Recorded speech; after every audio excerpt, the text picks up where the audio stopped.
When the communists took over a country, one of the first things that they did was to confiscate all the privately held weapons. But even more insidious than the theft of the people's weapons was the theft of their history.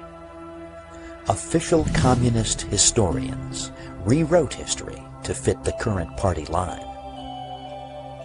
In many countries, revered national heroes were excised from the history books, or their real deeds were distorted to fit communist ideology, and communist killers and criminals were converted into official saints. Holidays were declared in honor of the beasts who murdered countless nations. Did you know that much the same process has occurred right here in America? Every January, the media go into a kind of almost spastic frenzy of adulation for the so-called Reverend Dr. Martin Luther King Jr. King has even had a national holiday declared in his honor, an honor accorded to no other American. Let's take a look at this modern-day plastic god. Born in 1929, King was the son of a black preacher known at the time only as Daddy King. Daddy King named his son Michael. In 1935, Daddy King had an inspiration to name himself after the Protestant reformer Martin Luther. He declared to his congregation that henceforth they were to refer to him as Martin Luther King, and to his son as Martin Luther King Jr. None of this name-changing was ever legalized in court. Daddy King's son's real name is to this day Michael King. The first public sermon that King ever gave in 1947 at the Ebenezer Baptist Church was plagiarized from a homily by Protestant clergyman Harry Emerson Fosdick entitled "Life is What You Make It," according to the testimony of King's best friend of that time, Reverend Larry H. Williams. The first book that King wrote, Stride Toward Freedom, was plagiarized from numerous sources, all unattributed, according to documentation recently assembled by sympathetic King scholars Keith D. Miller, Ira G. Zepp Jr., and David J. Garrow. And no less an authoritative source than the 4 senior editors of the Papers of Martin Luther King Jr., an official publication of the Martin Luther King Center for Nonviolent Social Change, Incorporated, whose staff included King's widow Coretta, stated of King's writings at both Boston University and Crozer Theological Seminary, quote, "Judged retroactively by the standards of academic scholarship, his writings are tragically flawed by numerous instances of plagiarism. Appropriated passages are particularly evident in his writings in his major field of graduate study, systematic theology," close quote. King's essay, The Place of Reason and Experience in Finding God, written at Crozer, pirated passages from the work of theologian Edgar S. Brightman, author of The Finding of God. Another of King's theses, Contemporary Continental Theology, written shortly after he entered Boston University, was largely stolen from a book by Walter Marshall Horton. King's doctoral dissertation, A Comparison of the Conceptions of God in the Thinking of Paul Tillich and Harry Nelson Wyman, for which he was awarded a Ph.D. in theology, contains more than 50 complete sentences plagiarized from the Ph.D. dissertation of Dr. Jack Boozer, The Place of Reason in Paul Tillich's Concept of God. According to the Martin Luther King Papers, in King's dissertation, quote, "Only 49% of sentences in the section on Tillich contain 5 or more words that were King's own," close quote. In the Journal of American History, June 1991, page 87, David J. Garrow, a leftist academic who is sympathetic to King, says that King's wife, Coretta Scott King, who also served as his secretary, was an accomplice in his repeated cheating. Reading Garrow's article, one is led to the inescapable conclusion that King cheated because he had chosen for himself a political role in which a Ph.D. would be useful, and lacking the intellectual ability to obtain the title fairly, went after it by any means necessary. Why then, one might ask, did the professors at Crozer Theological Seminary and Boston University grant him passing grades and a Ph.D.? Garrow states on page 89, quote, "King's academic compositions, especially at Boston University, were almost without exception little more than summary descriptions and comparisons of others' writings. Nonetheless, the papers almost always received desirable letter grades, strongly suggesting that King's professors did not expect more." Close quote. The editors of the Martin Luther King Jr. papers state that, quote, "The failure of King's teachers to notice his pattern of textual appropriation is somewhat remarkable," close quote. But researcher Michael Hoffman tells us, quote, "Actually, the malfeasance of the professors is not at all remarkable. King was politically correct. He was black, and he had ambitions. The leftist professors were happy to award a doctorate to such a candidate, no matter how much fraud was involved. Nor is it any wonder that it has taken 40 years for the truth about King's record of nearly constant intellectual piracy to be made public." Close quote. Supposed scholars who in reality shared King's vision of a racially mixed and Marxist America purposely covered up his cheating for decades. The cover-up still continues. From the New York Times of October 11, 1991, page 15, we learn that on October 10th of that year, a committee of researchers at Boston University admitted that, quote, "There is no question but that Dr. King plagiarized in the dissertation. However, despite its finding, the committee said that, quote, no thought should be given to the revocation of Dr. King's doctoral degree, an action the panel said would serve no purpose," close quote. No purpose indeed. Justice demands that in light of his willful fraud as a student, the titles Reverend and Doctor should be removed from King's name.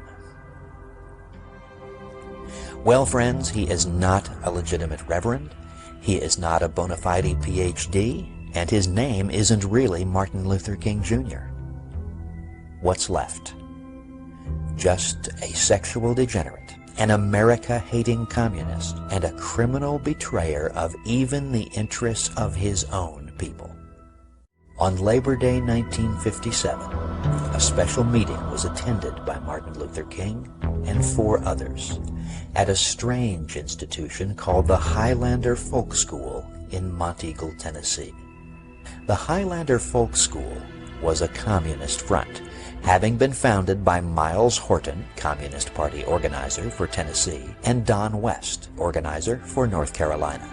The leaders of this meeting with King were the aforementioned Horton and West, along with Abner Berry and James Dombrowski, all open and acknowledged members of the Communist Party USA. The agenda of the meeting was a plan to tour the southern states to initiate demonstrations and riots.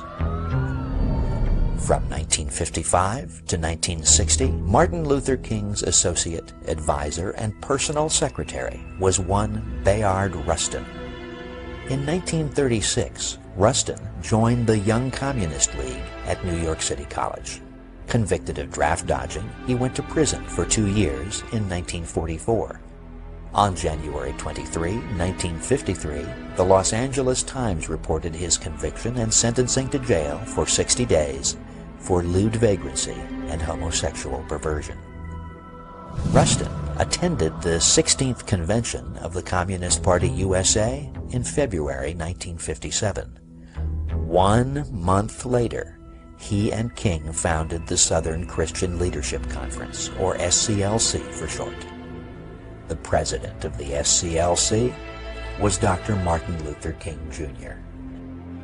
The vice president of the SCLC was the Reverend Fred Shuttlesworth, who was also the president of an identified communist front known as the Southern Conference Educational Fund, an organization whose field director, a Mr. Carl Brayton, was simultaneously a national sponsor of the Fair Play for Cuba Committee, of which you may have heard. The program director of the SCLC was the Reverend Andrew Young, In more recent years, Jimmy Carter's ambassador to the UN and mayor of Atlanta. Young, by the way, was trained at the Highlander Folk School, previously mentioned. Soon after returning from a trip to Moscow in 1958, Rustin organized the first of King's famous marches on Washington. The official organ of the Communist Party, the Worker, openly declared the march to be a communist project. Although he left King's employ as secretary in 1961, Rustin was called upon by King to be second in command of the much larger March on Washington, which took place on August 28, 1964. Bayard Rustin's replacement in 1961 as secretary and advisor to King was Jack Odell, also known as Hunter Pitts Odell. According to official records, in 1962, Jack Odell was a member of the National Committee of the Communist Party USA. He had been listed as a Communist Party member as early as 1956. Odell was also given the job of acting executive director for SCLC activities for the entire Southeast, according to the St. Louis Globe-Democrat of October 26, 1962. At that time, there were still some patriots in the press corps, and word of Odell's party membership became known. What did King do? Shortly after the negative news reports, King fired Odell with much fanfare. And he then, without the fanfare, immediately hired him again as director of the New York office of the SCLC, as confirmed by the Richmond News Leader of September 27, 1963. Also in 1963, a black man from Monroe, North Carolina, named Robert Williams, made a trip to Beijing, China. Exactly 20 days before King's 1964 March on Washington, Williams successfully urged Mao Zedong to speak out on behalf of King's movement. Mr. Williams was also around this time maintaining his primary residence in Cuba, from which he made regular broadcasts to the southern United States 3 times a week from high-power AM transmitters in Havana under the title Radio Free Dixie. In these broadcasts, he urged violent attacks by blacks against white Americans. During this period, Williams wrote a book entitled Negroes with Guns. The writer of the foreword for this book? None other than Martin Luther King, Jr. It is also interesting to note that the editors and publishers of this book were, to a man, all supporters of the infamous Fair Play for Cuba Committee. According to King's biographer and sympathizer, David J. Garrow, quote, King privately described himself as a Marxist, close quote. In his 1981 book, The FBI and Martin Luther King, Jr., Garrow quotes King as saying in SCLC staff meetings, quote, "We have moved into a new era, which must be an era of revolution. The whole structure of American life must be changed. We are engaged in the class struggle." Close quote. Jewish communist Stanley Levison can best be described as King's behind-the-scenes handler. Levison, who had for years been in charge of the secret funneling of Soviet funds to the Communist Party USA, was King's mentor and was actually the brains behind many of King's more successful ploys. It was Levison who edited King's book, Stride Toward Freedom. It was Levison who arranged for a publisher. Levison even prepared King's income tax returns. It was Levison who really controlled the fundraising and agitation activities of the SCLC. Levison wrote many of King's speeches. King described Levison as one of his, quote, closest friends. The Federal Bureau of Investigation had for many years been aware of Stanley Levison's communist activities. It was Levison's close association with King that brought about the initial FBI interest in King. Lest you be tempted to believe the controlled media's lie about racists in the FBI being out to get King, you should be aware that the man most responsible for the FBI's probe of King was Assistant Director William C. Sullivan.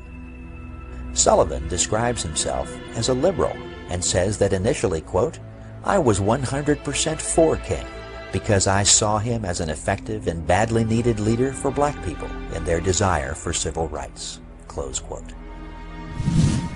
The probe of King not only confirmed their suspicions about King's communist beliefs and associations, but it also revealed King to be a despicable hypocrite, an immoral degenerate, and a worthless charlatan.